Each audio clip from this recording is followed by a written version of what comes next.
You're listening to Rabbi Aryeh Wolbe of Torch in Houston, Texas. This is the Jewish Inspiration Podcast.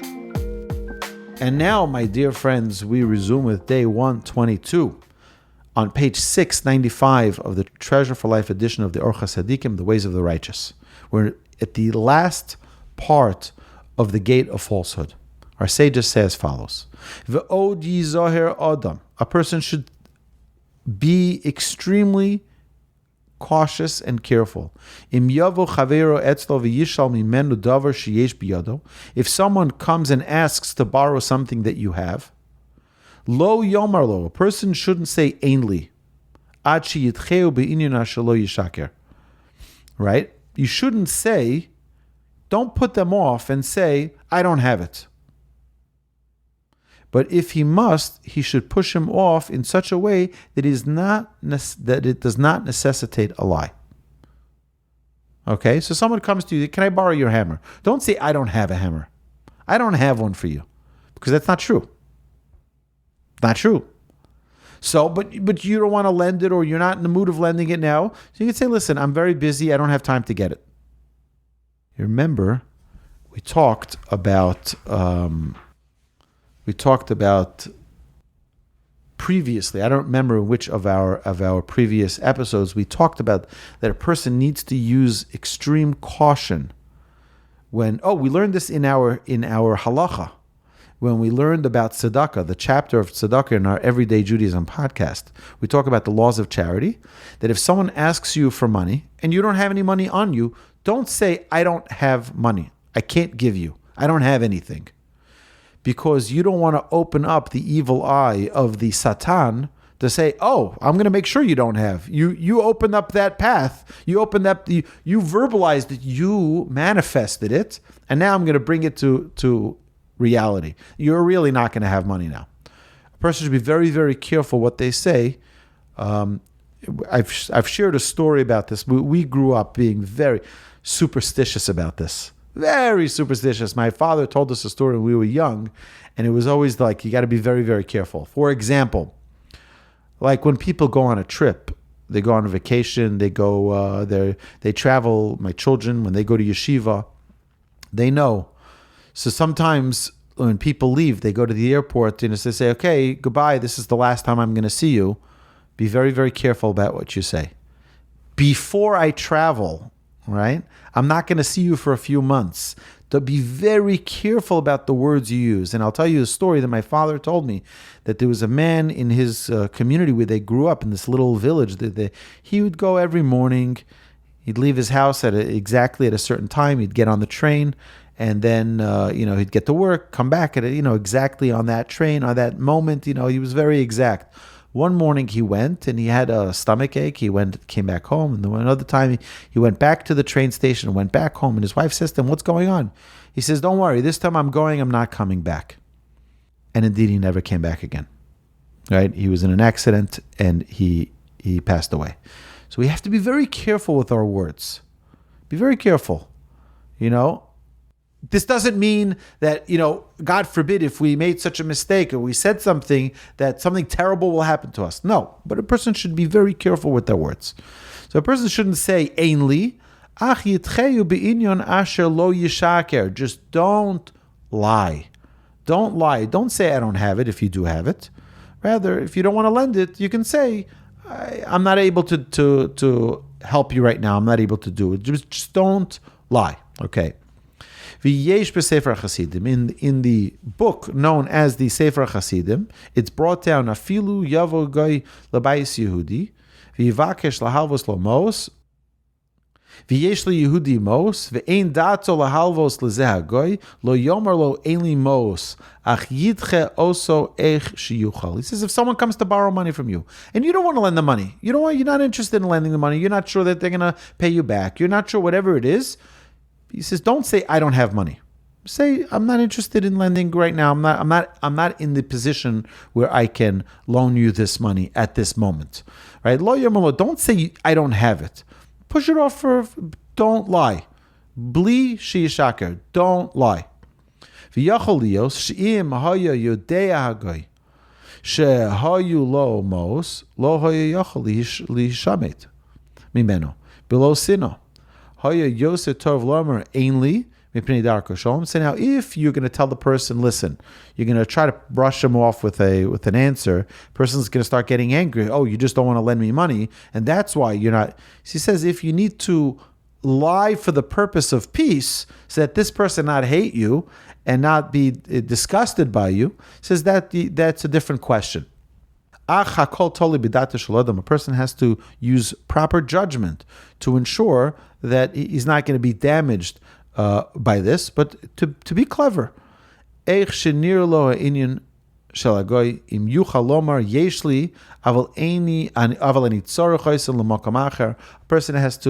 could say, I have the money that you want to borrow, but I have it committed to something already. Okay, that's a different way to say it. If you can push the person away like that. Now, you have to remember that there is a mitzvah in the Torah to loan someone money. So if someone comes to borrow, then you have a special mitzvah in the Torah to loan them money.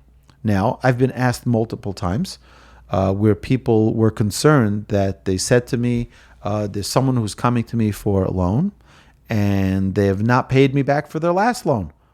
And I'm afraid that the money that I loan out, I'll never see again. So that's a big problem. And I've heard this from numerous people, who, in the community, who've told me that So I asked them, if it's an amount that you don't mind giving as charity, then you can loan it with, in the back of your mind, it might be charity one day.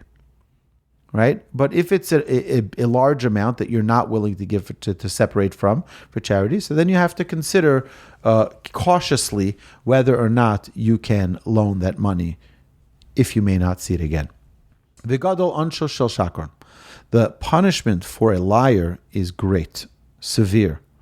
Aval kishaomer emes ein ma'aminim, afilu kishaomer emes ein ma'aminim lo. Why? Because someone who's a liar, even when he speaks the truth, they're not going to believe him. Sheker ein lo raglayim, and we have to remember that falsehood has no feet to stand on. Remember, we talked about this, that the letters of the word sheker, shin, kuf, and resh, all have one leg. Eventually, you'll fall. Eventually, falsehood will collapse. Truth will stand forever. A person should not cause others to lie on his behalf. Ketzad, adam rosh shishnayim medabrim yachad dvar seiser shebenehem lo yelech etzel echad v'yivakesh mimenu sheyegala lo ha'inyan shema eino rotza legalos v'hu mizbayesh lomar shelo yirtza legalos lo mitoch kach yisalek oso midvorim acherim v'nimtza shemishaker. He says, don't cause someone to lie to you. Don't cause someone to lie to you. What does it mean? You see someone's in a fight with another person. So he said, tell me what's going on. Tell me the story. And the person doesn't want to tell you. So he's going to make up a lie and share with you a falsehood. So that's not either good. Okay? Don't force people to say things if you know that it's going to lead to falsehood. A person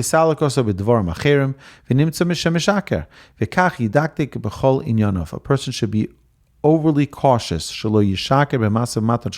not to lie in any interaction, in business, in any transaction, to be truthful, to be honest to the T.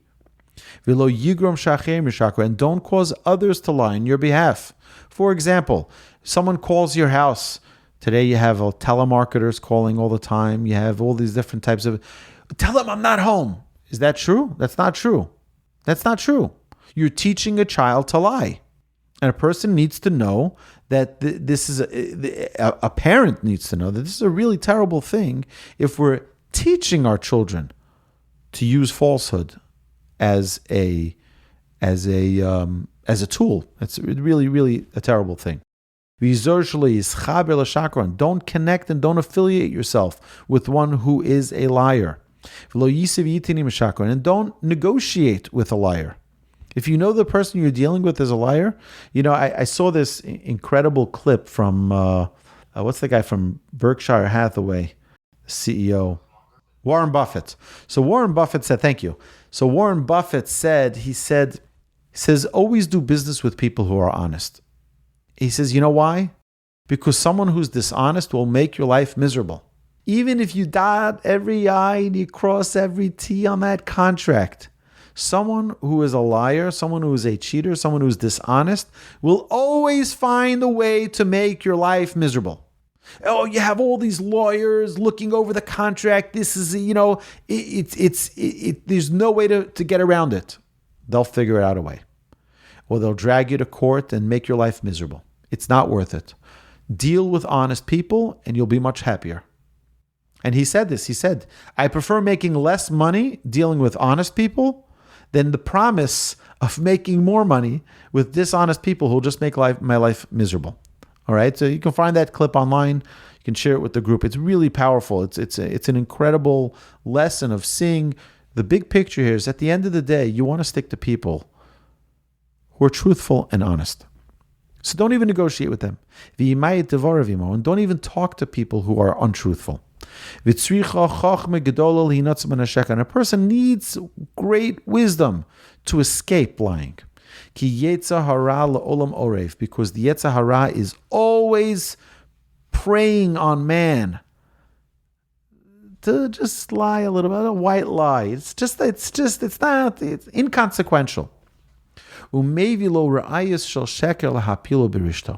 Providing man with rationalizations to cast him into the net of lies. And we do know, the Talmud tells us, there are instances where it is permitted to tell a lie, to tell a falsehood. Right? To lie in order to make peace between one man and his fellow. So we know the story of Aaron, our high priest, the brother of Moses. What did he do? If he would see two people in a quarrel, two people fighting, he would go to one and say, I spoke to that guy you're fighting, I know you're in a feud with. He feels so terrible. He was crying to me, telling me he's so embarrassed by what he did. He doesn't know how to ask for forgiveness. He thinks you'll never want to talk to him again. And then he goes to the other guy, says the same thing, and then they make peace. Now imagine 10 years later, they figure out that Aaron really duped them. He really tricked them. He lied to them for the sake of peace. So they're going to come now to a complaint. Oh, we had 10 years of friendship, but you lied to us? No, most of them will say, you know what? It was better off. It was better off to be friends for another 10 years, even if Aaron really didn't. But the idea behind it is to bring people together. Sometimes it's not only falsehood. I was dealing recently with a couple that was dealing with some challenges in their marriage. And it wasn't to say a lie, God forbid, but sometimes you don't have to share all the information you know. And sometimes that can help. That doesn't mean hiding significant things. I mean, sometimes there's nonsense that doesn't need to be said. If you repeat sometimes all of the conversation, it's just going to cause more damage. If you sometimes share less, it can help bring them together and help minimize the damage. And as the Talmud tells us, it is permitted to praise a bride before the groom as being beautiful and charming. And even if she's not so, the Talmud says you're allowed to lie. You're allowed to say your bride is beautiful and your bride is charming. So the Talmud actually goes into discussing. I think we did a Thinking Talmudist episode on this. If we didn't, maybe we should. Mark, you remind me. It's the tractate Ketubot 17a.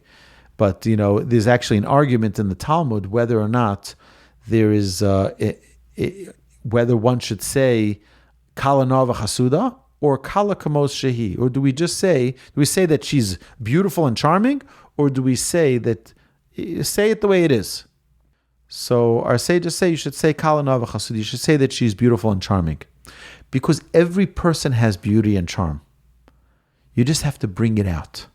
You have to find it sometimes. You have to find that goodness. And our sages, the other opinion says, no, you have to say it the way it is. What does it mean, say it the way it is? Find that goodness and talk about that. Don't say she's obnoxious. Don't say find the quality. You have to find the virtue, because every person has great qualities. You have to find those qualities and bring those to light. So the both opinions in the Talmud end up agreeing. Ubi shpiza, in relations to hospitality. If one has a gracious host, he should not announce it in public. Right? Don't say, how good is this man in whose house I lodged? How greatly he honored me, lest many unworthy people come to take themselves to make themselves his guests, and then overstay their welcome and take advantage of this person. And then he's not going to want to do those acts of hospitality anymore. Gadol baboker hashkem kolo techoshev lo. He says, the verse states, he who blesses his friend with a loud voice, rising early in the morning, it will be considered a curse to him later on. Another area that you're allowed to lie on, you're allowed to speak an untruth. If